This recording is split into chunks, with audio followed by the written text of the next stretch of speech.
மக்கள் அனைவருக்கும் வணக்கம். பாரத பிரதமர் திரு நரேந்திர மோடி அவர்களின் அரசு இந்திய எல்லைகளை கடந்து தமிழ் மொழியின் பெருமையை உலக அளவில் எடுத்து செல்றத ஒரு கடமையாவே கொண்டு இருக்கு. அதுக்கு ஒரு கிரேட் லிவிங் எக்ஸாம்பிளா வாழ்றவர் மகாராஷ்டிரா மாநில அமைச்சர் திரு ரவீந்திர சவான் அவர்கள். மராட்டிய மண்ணில் தமிழ் கலாச்சாரம் தலைக்கவும் தமிழ் மக்கள் ஒருங்கிணைந்து வாழவும் பெரும் பங்காற்றி வர்றார்.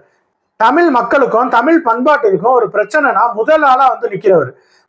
பாஜகவின் முன்னாள் மாநில தலைவர் திரு அண்ணாமலை அவர்களுக்கு சிவசேனா கட்சியினர் மிரட்டல் விடுக்கவும், தமிழர்களை போலவே வேஷ்டி சட்டை அணிஞ்சு உள்ளாட்சி தேர்தலில் வாக்கு செலுத்தி தமிழர்களின் உணர்வுகளை தூக்கி பிடிச்சார்.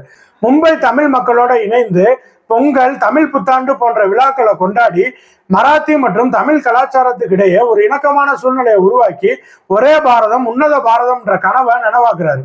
மகாராஷ்டிரா மாநிலத்தில் இருக்க தமிழ் பள்ளிகள் மற்றும் தமிழ் அமைப்புகளின் கோரிக்கைகளுக்கு முக்கியத்துவம் வழங்கி மொழி வளர்ச்சியை ஊக்குவிக்கிறார். பாரத பிரதமர் திரு நரேந்திர மோடி அவர்கள் தமிழின் தொன்மையை உலகளாவிய அடையாளமா எடுத்துட்டு போறாருன்னா, திரு ரவீந்திர சவான் அவர்கள் அந்த அடையாளத்தை மாநிலங்களுக்கு இடையேயான சகோதரத்துவமா வளர்க்கிறாரு.